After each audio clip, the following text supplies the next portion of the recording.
Why don't the Jedi use their original 9 temples, the Tho Yor? Why did the Jedi abandon the first of them? And what eventually happened to these ancient ships? Greetings, students of the Force, and welcome back to the archives. The Tho Yor were the pyramid-shaped ships which brought the ancient Jedi to Tython in the first place. Back in the distant year of 36,453 BBY, the 8 Tho Yor dispatched across the wide galaxy, eventually stopping on settled worlds, waiting for the right time to be activated. Once they were activated, they collected all the Force sensitives of the representative planets that they were on, and then traveled around the galaxy to pick up more, before eventually converging on the world of Tython. This is how the ancient Jedi Order began. But once the Jedi were eventually forced off of Tython, both the planet and the Tho Yor were lost. These ships had been well integral into the life of Tython, serving as the ancient temples around which with the Jedi gained knowledge and enlightenment.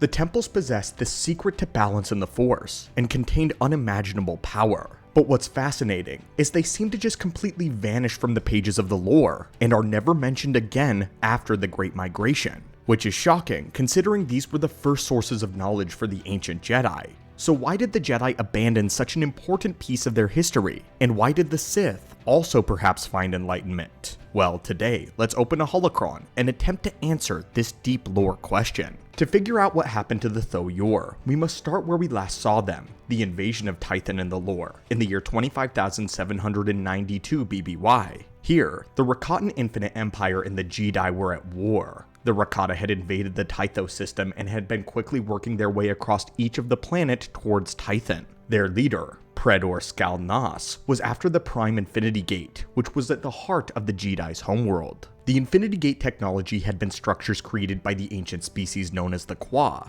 They used the Force to travel to any point in the known galaxy. Once upon a time, the galaxy had been populated by these Infinity Gates, until the Rakatan species attempted to use them for total domination and for warfare. In an effort to not unleash the menace of the Infinite Empire upon the early galaxy, the Qua species destroyed all but one of their Infinity Gates, the Prime Infinity Gate, which remained deep in the crust of the world of Tython. Now, the Predor Skalnas had attempted to gain control of it so that he could rule the Infinite Empire with absolute control. Imagine being able to mobilize a force that quickly. The invasion was in full swing, and both sides of the war were embroiled in a bloody skirmish on the world of Tython and its very surface. It came down to the moment where the Predor was about to open the Infinity Gate and claim the power for himself. However, the Qua had left behind a secret holocron, one that luckily had been discovered by the early Jedi seers. They beseeched it for help on how to stop the ancient Rakatan overlords. In response, the Qua gatekeeper informed that a failsafe was put in place within the Tho Yor themselves, and by sacrificing the life of a Jedi seer, the Tho Yor would again activate their hidden power. The seer decided to eventually give her life, transmitting her essence into the Force and feeding one of the ancient Tho Yor vessels. It activated once again for the first time in 10,000 years and blasted a ray of light into the Infinite Gate, closing it permanently and destroying it. From here, the Rakata were defeated and they were forced off the world of Tython. The ancient Jedi were victorious. But what's crazy is this is actually the very last time that the Tho Yor are mentioned in the lore. So after this point, the Force Wars take place and the Jedi split themselves into 2 factions and they battle for the next decade. This imbalance causes the world of Tython to tear itself apart in its own 4 storms, making it uninhabitable for a very long period of time. The Jedi that managed to survive this cataclysm would then leave Tython, and they wouldn't see the world again for another 10,000 years. Not until the year 3653 BBY, when the Jedi would return to their ancestral homeworld. This has been when the year that Darth Malgus had sacked Coruscant and destroyed the Jedi Temple there. Going on a very long journey, Satele Shan would rediscover and open a hyperlane to the deep core, one that led her back to her ancestral homeworld of Tython, making one of the greatest Jedi discoveries of that entire age. Satele was then elected as Grand Master of the Jedi Order for this feat, and she would rebuild the Order on Tython, which now had rebalanced itself. But among the ruins of the ancient Jedi temples, there was one thing that was missing.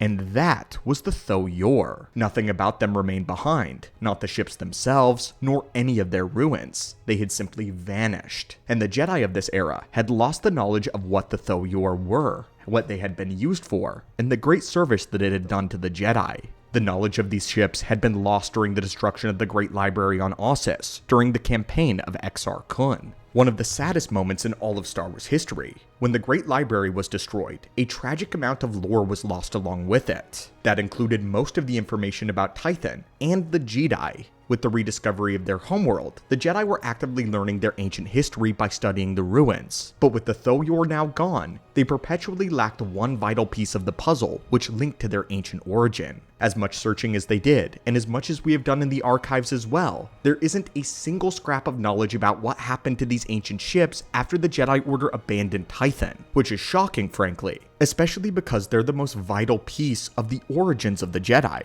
They were the teachers before any of them knew what the Force ever was, or how to touch it completely. They served as the first temples, but also in a way, the first masters of the Order. Thankfully, using clues in history, we have been able to surmise a theory. In order to explain, we'll have to analyze the mystery surrounding the origins of the Tho Yor, and to do that, we'll have to look back to the species of the Kwa. The Kwa were the ones who constructed the Infinity Gates. They do not lay claim to having built the Tho Yor, however, but they do know a suspicious amount of information about them, and they seem to have interacted with the Tho Yor before, making them the only species in the galaxy that we can pinpoint. We know this due to the fact that there was a failsafe in the ships, one designed to destroy the Infinity Gates should the Rakata or others ever find Tython.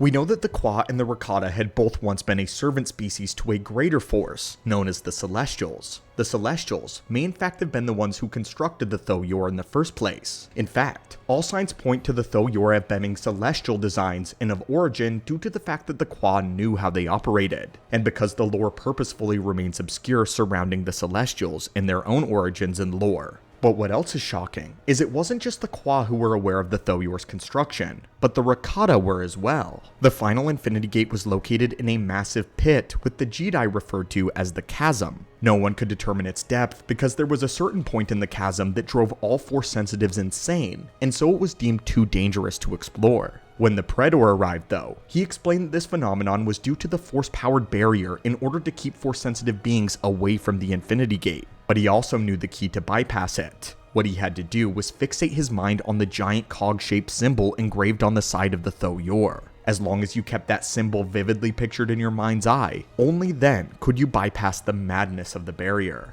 The only explanation that the Rakatan Praetor gives is to knowing the secret is the ancient Rakatan knowledge that only they know. But what's fascinating is that he lies. The Kwa know as well. So, both slave species of the Celestials were aware of the function of the Tho Yor, yet neither of them claimed to have built it, or had anything to do with their construction originally. The only person that knew the secret behind the Tho Yor was the Jedi seer who had sacrificed herself. In her final moments, she was endowed with the knowledge of who created them, and why. But for us big fans of Star Wars lore, the comic that this comes from does not go into any further detail about what she saw, deciding to leave it a permanent mystery. Of course, if we were to take the pages of Supernatural Encounters as pure lore fact, then we could confirm beyond a shadow of a doubt that the Celestials were involved with the creation of the Tho Yor. The book at this moment is considered pseudo-canon to legends. They explain that the Celestials created the Tho Yor to one day gather and prepare a group of people that could touch and interact with the Force. They were to become the new guardians, the guides of the innocents of the galaxy when the Celestials departed for a greater realm.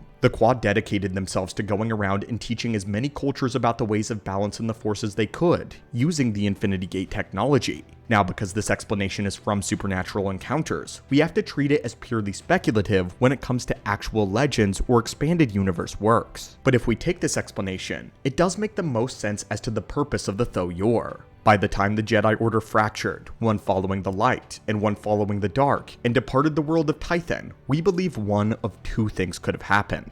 Firstly, the Tho Yor have considered their mission accomplished since the Order of the Jedi had been created, and now were free to depart to the wider galaxy. Or the second option, the Tho Yor could have considered their quest a failure since the Jedi were no longer in balance and were fighting against one another. In either case though, the result is the same. The Tho Yor sense the change in the flow of the Force and depart from Tython. From here, they could have self-destructed, obliterating one another into space dust, or they could have flung themselves into the far reaches of the galaxy, never to be found again. Or perhaps the most interesting of answers, they could have departed the physical realm entirely, going on to join the celestial makers wherever they went. At any rate, whether good or for bad, it had been the shift in the Force when Tython tore itself apart which made the Tho Yor leave. And the reason we don't say that they were destroyed during the Tython cataclysm was because the ruins of the Jedi temples remained, but ruins of the ships did not. Tython would not have been habitable to return to afterwards for anything trying to remain in the balance of the Force. Either the Flesh Raiders had taken it over, which were the mutated and degenerated species of the Rakata, or the Jedi were populating it, keeping Tython in the light instead of keeping it in balance. And then, another 1,000 years would pass to where no one could journey to the world, as it was corrupted irrevocably to the dark side. A Dark Lady of the Sith by the name of Belia Darzu would make the Jedi homeworld her stronghold during a series of conflict known as the Sictus War. There, she practiced her alchemy and created the technovirus. Her experiments would completely corrupt the world, sway it so far into the dark side that it became hostile. This is not a place the Tho Yor would have ever wanted to remain, since the sole purpose was to bring the Great Migration to pass and to bring balance. And that is what we believe happened to the Tho Yor ships after the Jedi abandoned them. It is unfortunate that this piece of lore was never expanded upon after the Dawn of the Jedi comics ended. It feels strange that something so important was forgotten so quickly, but these comics had concluded in the years just before the Disney-Lucasfilm merge. So all of this brand new lore that was introduced did not get to be fleshed out in the Dawn of the Jedi installments that were supposed to follow. But if this was something that you were wondering about, let us know your theories in the comments down below. Was this something you questioned when you heard about the Tho Yor? And do you believe that they still exist somewhere out there in the galaxy? Or are they gone forever? As always, my friends, thank you so much for indulging in our discussions about these deeper topics in the lore. And if there's obscure questions that you want to see answered, or would like to see holocrons and videos made about, be sure to comment them down below as well. But until next time, my friends, and fellow students of the Force, sincerely have a phenomenal day, and I'll catch you later.